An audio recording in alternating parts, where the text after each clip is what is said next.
तो चलो आज हम समझते हैं कि हमें शुगर क्यों होता है और अगर हमें डायबिटीज हो गया है, हम एक डायबिटिक पेशेंट हैं, तो हमें इन फ्यूचर और भी क्या-क्या प्रॉब्लम हो सकती है, हमें क्या-क्या समस्याएं हो सकती हैं और उसके साथ-साथ एक अच्छी बात कि जो लोग कहते हैं इलाज नहीं है इसका, तो इलाज नहीं है लेकिन अगर हमने अपनी लाइफस्टाइल को बेस्ट कर लिया, हमने अपनी लाइफस्टाइल में थोड़ा-सा सुधार लाया, तो बिल्कुल हम शुगर को कंट्रोल कर सकते हैं।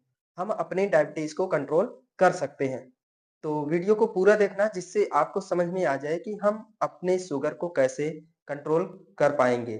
तो अब हम बात कर लेते हैं कि अगर हम एक डायबिटिक पेशेंट हैं, तो इन फ्यूचर हमें क्या-क्या प्रॉब्लम्स हो सकती हैं।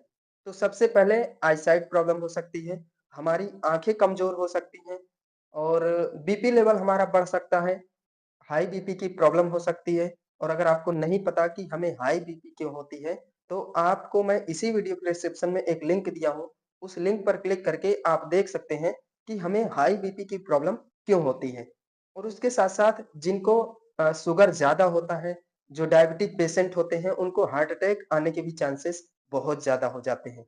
उसके साथ-साथ नसों की बहुत सारी प्रॉब्लम्स हो सकती हैं, नसें उनकी श्रिंक हो सकती हैं, सिकुड़ सकती हैं, जिससे उनको हार्ट अटैक आ सकता है या और उसके साथ-साथ वेट गेन हो सकता है यानी कि ओबेसिटी मोटापा हो सकता है, मोटे हो सकते हैं और वीकनेस फ़ील हो सकता है, बॉडी कमज़ोर हो सकती है। उसके साथ-साथ आपने सुना होगा कि जिनको शुगर होता है, उनको अगर थोड़ा-सा चोट लग जाती है तो वो जल्दी घाव ठीक नहीं होता है, तो यहाँ पर वाउंड हीलिंग की भी बहुत बड़ी प्रॉब्लम हो सकती है। तो इसलिए शुगर को हमें कंट्रोल रखना चाहिए। अपनी हम लाइफ़स्टाइल को बेस्ट बना कर के इसको कंट्रोल कर सकते हैं। तो अब हम समझते हैं कि हमें शुगर होता क्यों है? इसके पीछे का रीज़न क्या है? और हम इसको कैसे कंट्रोल कर पाएँगे? तो आज का जो भोजन है, जो भी हम खाते-पीते हैं, वो दाल हो, चावल हो, सब्जियाँ हो या फिर आज की लाइफ़स्टाइल में हमारे फ़ास्ट फूड आ गया है। इन सब चीज़ों में सिर्फ़ एक चीज़ पाया जाता है वो ग्लूकोज़। ये ग्लूकोज़ क्या होता है? ये ग्लूकोज़ हमारे सेल्स का फूड होता है। ये हमारे सेल्स को मिलनी चाहिए, जिससे हमें एनर्जी मिलेगी, जिससे हम एनर्जेटिक फ़ील करेंगे और हम काम कर पाएँगे। लेकिन होता क्या है, ये ग्लूकोज़ सेल को नहीं मिलता है। ये जब हमारे डायरेक्ट ब्लड में मिक्स होने लगता है, तब हमें शुगर हो जाता है। तब हम एक डायबिटिक पेशेंट हो जाते हैं। अब हमें समझने की ज़रूरत है कि ये ग्लूकोज़ सेल को क्यों नहीं गया? ये हमारे ब्लड में क्यों मिक्स होने लगा? तो इस चीज़ को हम एक एग्ज़ाम्पल के थ्रू समझते हैं। जैसे हमारी बॉडी में एक लोकेशन होती है, एक ऐसी जगह है जहाँ पर एक फैक्ट्री है और उस फैक्ट्री में बहुत सारे वर्कर हैं जो की बनाते हैं यानी चाबियाँ एक बनाते हैं और वो चाबी एक स्पेशल टाइप के लॉक को ओपन करती है। जो हमारी बॉडी के अंदर एक स्पेशल टाइप का लॉक है, उसको ओपन करती है। अब हम इसको अपनी बॉडी से रिलेट करके बताते हैं कि वो लोकेशन हमारी बॉडी में पैनक्रियाज़ है। आपने सुना होगा हमारी बॉडी में पैनक्रियाज़ एक ऑर्गन होता है और ये पैनक्रियाज़ के अंदर बीटा सेल्स पाए जाते हैं। इन बीटा सेल्स एक वर्कर की तरह काम करते हैं और इनका काम होता है इंसुलिन को बनाना। इंसुलिन का बनाना और ये इंसुलिन जब बनाते हैं तो इंसुलिन का काम होता है जो हमने खाए पिए हैं उसमें जो ग्लूकोज मिला है उस ग्लूकोज को सेल तक पहुंचाना सेल के माउथ को ओपन करके सेल तक पहुंचाना जिससे हमें एनर्जी मिल सके और हम एनर्जेटिक फील करें। लेकिन क्या होता है कि ये ग्लूकोज सेल तक नहीं पहुंचता।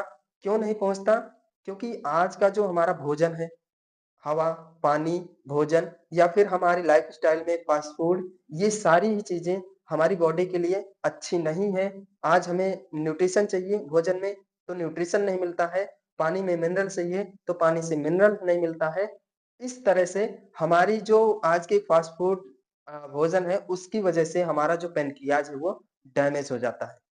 जब हमारा पैनक्रियाज़ खराब हो जाता है, तो जो उसके अंदर बीटा सेल हैं, वो डेड हो जाते हैं। जिनका काम होता है इंसुलिन बनाना। जब बीटा सेल्स ही डेड हो गए, तो इंसुलिन कहाँ से बनेगी? और जब इंसुलिन नहीं बनती है, तो ग्लूकोज़ जो है वो सेल तक नहीं जाता है, वो ग्लूकोज़ सीधे हमारे ब्लड में मिक्स होने लगता है। कई दिनों तक जब लगातार हमारे ब्लड में मिक्स होता रहता है, तो हम एक डायबिटिक पेशेंट हो जाते हैं। तब हमें हो जाता है डायबिटीज़। और इसके कारण से हम बहुत सारी प्रॉब्लम्स को बाद में फेस करते हैं, जो कि मैंने आपको पहले बताए। सो अब आपको अगर आपके पहचान में किसी को भी शुगर से रिलेटेड प्रॉब्लम है और उसको चाहिए सॉल्यूशन, तो बस कमेंट में लिख सकते हैं सॉल्यूशन, जिससे मैं पर्सनली उनको कॉन्टैक्ट करके बताऊँगा, समझाऊँगा कि आपकी शुगर को कैसे कंट्रोल किया जा सकता है। आप खुद कैसे शुगर को कंट्रोल कर पाएँगी। तो बस कमेंट में लिखो सॉल्यूशन। तो अगर आप ढूँढेंगे तो इसी वीडियो के डिस्क्रिप्शन में मैंने अपना कॉन्टैक्ट दिया है। आप उस नंबर पर कॉन्टैक्ट करके डायरेक्ट मुझसे बात करके समझ सकते हैं कि हमें इस प्रॉब्लम को कैसे कम करना है, हम अपनी शुगर को कैसे कम कर पाएँगे। सो और भी लोगों को ये वीडियो आप शेयर कर दो, जिससे और भी लोगों को मदद मिल सके, जो भी डायबिटिक पेशेंट हैं, उनको समझ सकें और वो अपने डायबिटीज़ को कम कर सकें।